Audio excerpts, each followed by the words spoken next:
people who succeed in any situation have a pattern of what they do to succeed. And it doesn't matter whether that person is succeeding in a business context or in a relationship context. It doesn't matter what the environment is. The fundamental lessons or laws for succeeding are very, very basic. So if we're looking for the ultimate success formula, the very first thing we'd have is you'd have to know what you want, which we call know your outcome. If you're going to succeed at anything, it's hard to succeed, hard to hit a target when you don't know what it is.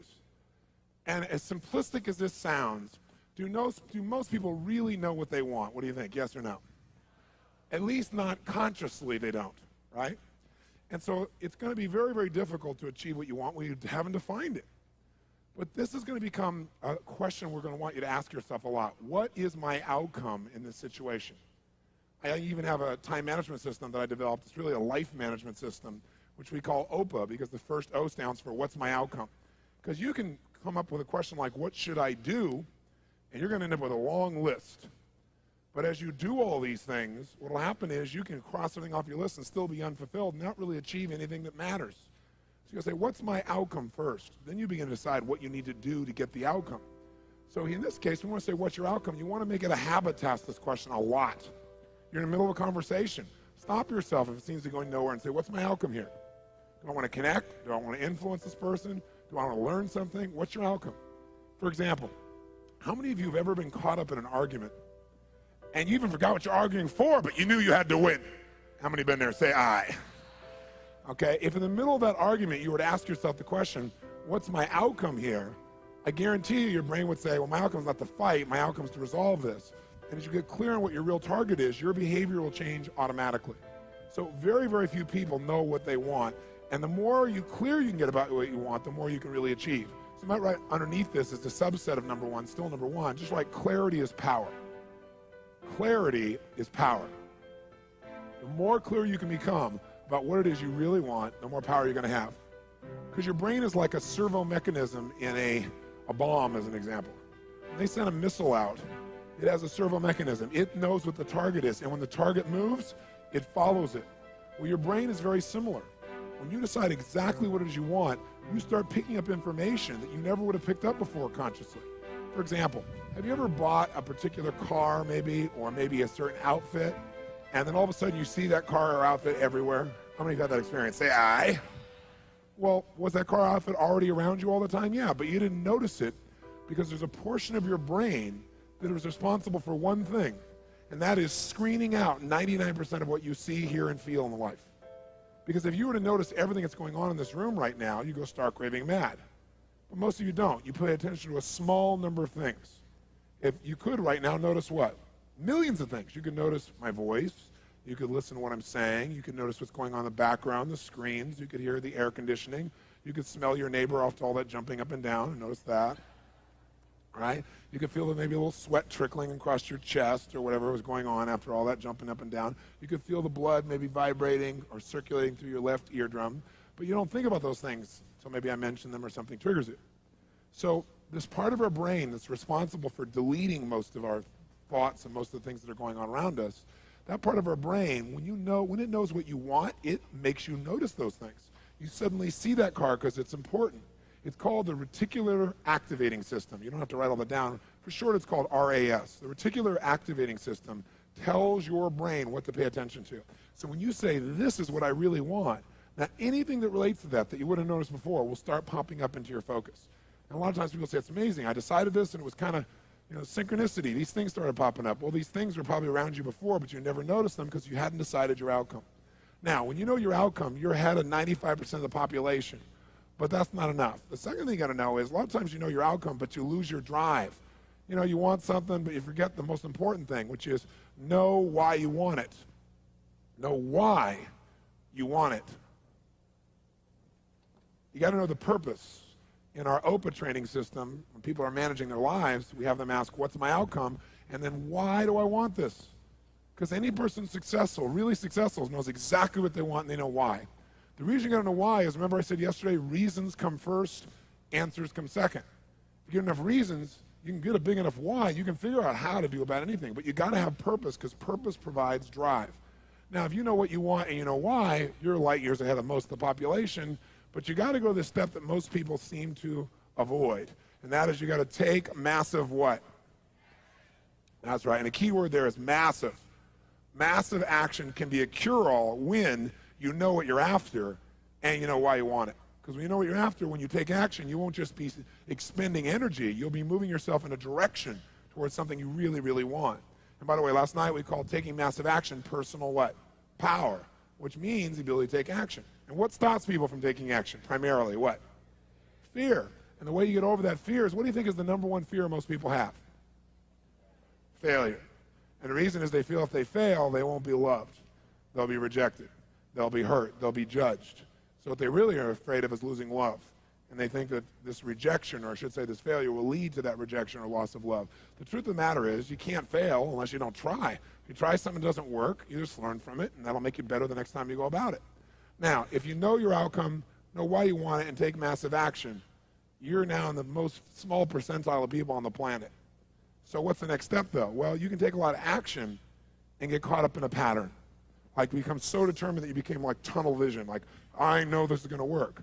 And so you keep running east looking for a sunset with total certainty and a lot of belief, high standards, still doesn't work. So what you have to be able to do to succeed so you don't get caught up in some old pattern is you got to know what you're getting. Know what you are, know what you're getting. The word we use for this, as for short, is we call it sensory acuity. Sensory acuity is the idea that you want to become acutely sensitive to whether what you're doing is working or not. You don't want to just say, okay, I know what I want, I know why I want it, I'm just going to make it happen, this is how I'm going to do it. And you keep hammering it and hammering it and hammering it, doing something that doesn't work. And people do this all the time, right? Do the same thing over and over again, expecting a different result. That's called insanity. You can't do the same thing again and again, expect a different result when you can see it doesn't get the result. But we get caught up in our patterns. So we want to get really sensitized, acutely sensitized, sensory acuity, to whether what we're doing is working or not. And by the way, sensory acuity is really the measure of a person's intelligence. What I mean by that is, how do we measure intelligence? Intelligence is a measure of the number and quality of distinctions you have in a given situation. Like, for example, if you talk to Eskimos, that's actually not the politically correct term anymore, I guess it's Inouye. If you talk to an Inouye, what we formerly called Eskimos, you'd find out that Inouye have more than a dozen words for the word snow. More than a dozen. Now, I'm from Southern California. Guess how many words I have for snow? One. I don't see any of it. It's called snow, baby. Right? But they got to know what kind of snow. They got to make more refined distinctions to be effective in the world, to get their outcomes. They got to know what kind of snow you can build an igloo out of, what kind of snow you can take your dogs through, what kind of snow you can eat, right? What kind of snow you're going to fall through. So who has more intelligence, who has more power in that snowy environment? The Eskimo or me? Which one? Eskimo, because they have more sensory acuity. They have more refined distinctions about what each of these elements mean versus I just see it as snow. Now, if you took that Eskimo and you stuck him in my car in Los Angeles, then we'd find out that maybe I have a little more intelligence because he might try to steer the thing using the rearview mirror, right? He just doesn't know. So since he doesn't have that acuity, he doesn't have those distinctions, he wouldn't do terribly well there. See, some people I could hold this up and I could say, what is this? And they'd say, well, it's a cylinder. Other people say, no, that's a blue, white, and black cylinder. Someone else says, no, that's a blue color marker. A few people say, no, that's not just a blue color marker. That is a Pilot super color, bride and wide color marker, and if you get it in your clothes, it'll never come out. Now, which one of those people has more power? 1, 2, 3, or 4? 4, because they have the largest number of distinctions. So now, if you know your outcome, you know why you want it. You got your purpose. You got your drive. You got your A, an OPA. This is outcome, purpose, action. You know the massive action. You're taking action, and you notice if it's working. What happens if you notice it's not working? You're taking action, but it's not getting you closer to your outcome. What's the obvious 5th step? The 5th step is change your approach. Change your approach. If what you're doing, your acuity says is not working, change it. Now, what if you change your approach and that's still not working? Then what would you do? What would you do? Come on, what would you do? Change it again. Keep yourself in a peak state. Sit up in your chair. Some of you have gone back into that deep hypnotic state of learning, I can see. And what if you tried that and it didn't work? Then what would you do? What if that doesn't work? What do you do? And what if that doesn't work? What do you do? What if that doesn't work? What do you do? What if after all that it still doesn't work? What do? And what if you try that and it doesn't work? How many times? Until you find out what works. Do not say to yourself, I've tried everything. That's bull. If you tried everything, you'd have what you want. Well, I haven't tried everything, but I tried millions of things. Millions?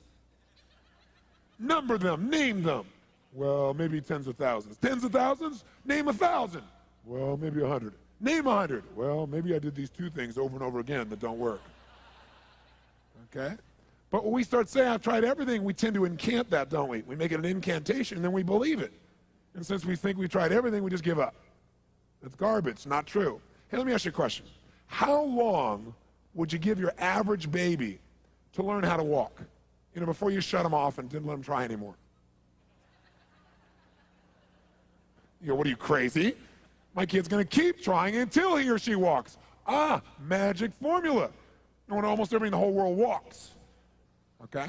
So this is the ultimate success formula. It comes down to knowing what you want, why you want it, taking massive action, know if it's working, and simply changing your approach until you get it. That's it. Anyone who succeeds does this. They may not call it Robbins' ultimate success formula, but I guarantee they did it. Corny example. Thomas Edison, these lights in here. Did this guy know his outcome, yes or no? Yes or no? He was absolutely clear. Without knowing the outcome, he couldn't have built that in a million years. It didn't exist before. He had to decide he wanted to create this result without the use of candles. Did he know why he wanted to do it? You bet. You read his writings, this man had a sense of incredible purpose and drive. Did he take massive action, yes or no? Oh, yes. Tens of thousands of experiments. Did he notice when it wasn't working and learn from it, yes or no? Did he keep changing his approach? That's why right now in this room we don't smell candlelight, right? Now, if you know the old story of him, it's written about him in his early days. He says he's got his best friend with him.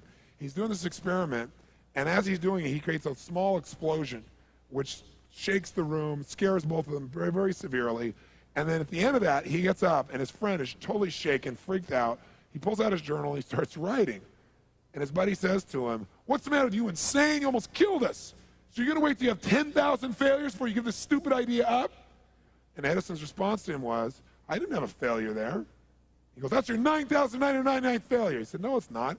He said, "I discovered the 9,999th way not to invent the electric light bulb. But I did discover how to create a small explosion which may be useful in the future somewhere else." Interesting, right? Because he understood what this process was. Hey, did Bruce Springsteen use this? Do you think he just went out and used his gravelly voice and said, "Hey, baby, born to USA," and everybody went, "Yeah, you're it, man"? Is that what happened? No. What really happened, if you know his story, was that all the agents and people who went to try and book with said, "Just play the guitar and keep your mouth shut. Your voice is gross sounding. It's gravelly. It's irritating. No one is going to like the stuff. Keep your mouth shut and play the guitar." But he knew what he wanted. He had all the drive you can imagine, knew why he wanted, took massive action, kept changing his approach until he got what he wanted. How about Sylvester Stallone, Rocky? Rocky's story is this even, right? But Sly's is too. Sly's a good friend of mine. And when I first met him years ago, he's listening to my tapes and stuff, and he invited me over for dinner. We started talking. And I said, I've heard your story from other people, but I really love to hear it from the horse's mouth. I don't know how much is mythology, urban myth, and how much is true. So he told me his whole story. He said the essence of it, though, was he said he knew his whole life what he wanted to do since he was very, very young. He wanted to be in the movie business, period. Not just TV, movies. And he said why was, for him, it was a chance to have people not only escape, but to inspire people. And by the way, that drive is what made most of his movies, inspire people to what they're capable of, to overcome unbelievable obstacles, because in his own life he felt like he did that. When he was born, he was pulled out by the forceps. That's why he looked the way he did. That's why he talked the way he did. And he said, so I really want to do that. And he said, I knew why I wanted to do it, and I wasn't willing to settle for anything else. And he said, what happened was I went out to try and get jobs, and it's not like I went, hey, Adrian. They went, you're a star. It didn't work out real well. They looked at me and said, hey, you're stupid looking. Do something else. What is it talking like this? There's no place for you in that stuff. You're never going to be a star in the movies. You're insane. No one's going to want to listen to somebody who looks dopey and talks out of the side of their mouth, right? And he got no after no after no after no. He said, I was thrown out more than 1,500 times of agents' offices in New York. I said, there aren't 1,500 agents in New York. He said, I know. I've been to them 5, 6, 7, 8, 9 times. He said, remember one guy, I went in there, and I got in there at 4 o'clock, and he wouldn't see me, so I stayed there, and I would not leave. And I stayed overnight. They came back the next morning. I was still sitting there. He said, that's how I got my first job. The guy said, fine, come in here. And he sat down and he went through this and he gave me my first movie. I said, oh, really? I thought Rocky was your first movie. He said, no, this other movie, I'd never heard of it. I said, well, what character did you play? He said, well, I was in it for about 20 seconds. I was a thug that somebody beat up. He said, because they made me feel like, people hate your guts. You getting beat up will be a good thing. And he did like 3 movies like that. Never got anything. Kept going out. Rejection, rejection, rejection. So finally he realized it wasn't working. So he changed his approach. He said, I was starving, by the way. He said, I couldn't pay for even to have heat in my apartment. My wife was screaming at me every day to go get a job. I said, well, why didn't you? He said, because I knew that if I got a job, he said, I'd get seduced back and I'd lose my hunger. He said, I knew that the only way I could do this is if it was the only choice, if I burned all other bridges. Because if I did a normal job, pretty soon I'd be caught up in that rhythm and that stuff, and I'd feel okay about my life, and I feel like my dream would just gradually disappear. He said, I wanted to keep that hunger. That hunger was the only thing I thought was my advantage. He said, but my wife didn't understand that at all. He said, we'd have these vicious fights, and he said, it was freezing. So I was broke, we had no money, and he said, so I finally went to the public library one day because it was warm. He said, I didn't want to read anything. So I went in, New York Public Library. He said, I was hanging out there, and I sat down in this chair, and somebody left a book there. And he said, I looked down at this book, and it were the poems of Edgar Allan, stories of Edgar Allan Poe. And he said, so I started reading it, and he said, I got totally into Edgar Allan Poe. And he said, I know everything about it. He goes on for another 20 minutes telling me about Edgar Allan Poe. He knows everything, how he died, what it was about, what really happened. And I said, well, what did Poe do for you? He said, Poe got me out of myself. He got me to think about how I could touch other people and not worry about myself so much. And he said, it made me decide to become a writer. I said, just imagine Rocky the writer, right? And he said, so I tried to write a bunch of screenplays, nothing worked. I was totally broke. He said, I didn't even have $50. And he said, and finally, he said, I sold a script. It was called Paradise Alley. He said, it's a movie I made many years later, but I sold it. And he said, I sold it for $100. He said, but $100 was a ton of money, man. I was so thrilled. I thought, I'm on my way. But it never led to anything. And he said, so finally, he said, I kept going and going and going. He said, finally, we were so broke. He said, I hawked my wife's jewelry. He said, Tony, there's some things in life you should never do. He said, that was basically the end of our relationship. She hated my guts so much. He said, now we were so broke, we had nothing, no food, no money. And he said, the one thing I loved most in the world was my dog. He said, I love my dog because he gave me unconditional love, unlike my wife. And he said, so what happened was, though, we were so broke that to survive, I couldn't even feed my dog. So I went to a liquor store. He said, it was the lowest day of my life. And I stood outside the liquor store trying to sell my dog to strangers. He said, I tried to sell my dog for $50. And he said that finally this one guy negotiated with me and bought my dog for me, my best friend on earth, for $25. He said, I walked away from there and I cried. He said, it was the worst thing that ever happened in my life. He said, 2 weeks later, I'm watching a fight between Muhammad Ali and Wepner, this white guy that's getting bludgeoned but just keeps on coming even though he gets the hell beat out of him. And he said, I got an idea. He said, as soon as the fight ended, I started writing. He said, I wrote for 20 straight hours. I did not sleep. I wrote the entire movie in 20 hours straight. Right then. Saw the fight, wrote the movie. Whole thing, done. He said, I was shaking at the end. I was so excited. He said, I really knew, man. I knew what I wanted. I knew why I wanted it. He said, just like you teach that formula. He said, but I said, man, I took the action. Now it's time to deliver.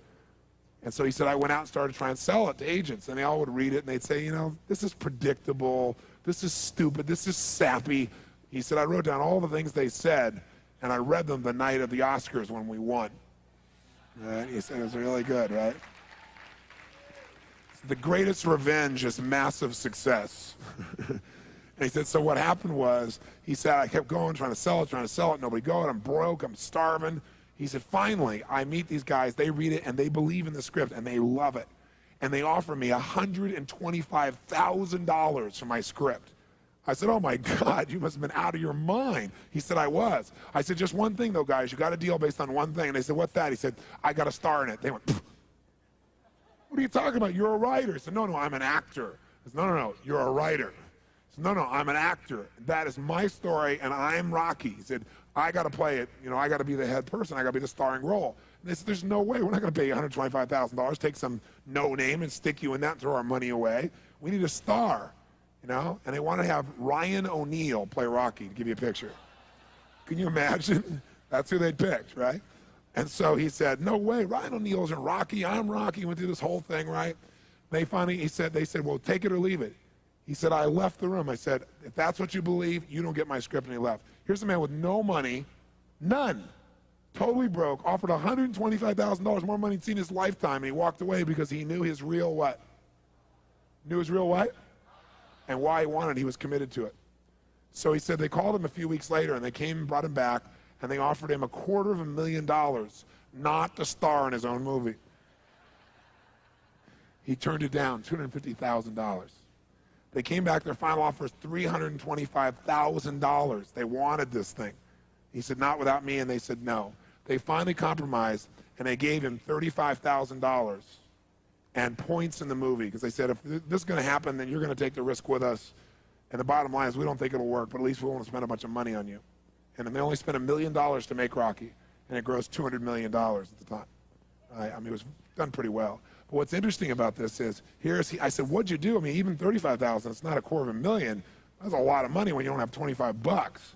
I said, what's the first thing you did? I figured you went out and partied or something. He said, I went to that liquor store for 3 straight days and hoped that the man who had my dog frequented the store.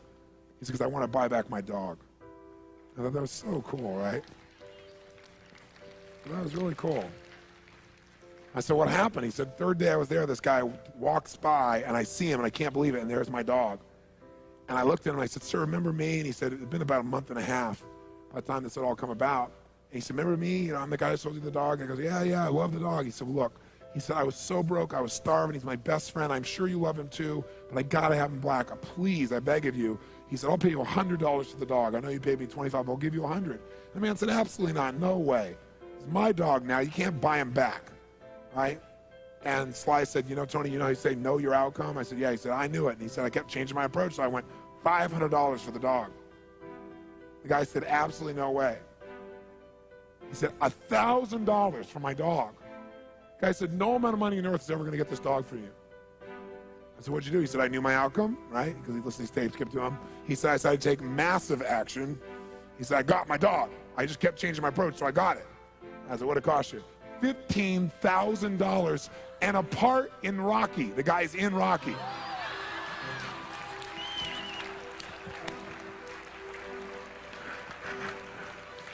You know that dog in Rocky, Butt Kiss? That's Sly's real dog, right? That's the dog. He bought him back. So he put his dog in the movie, and he put the guy in the movie and paid $15,000 while he had $35,000. Isn't that pretty cool? Pretty awesome.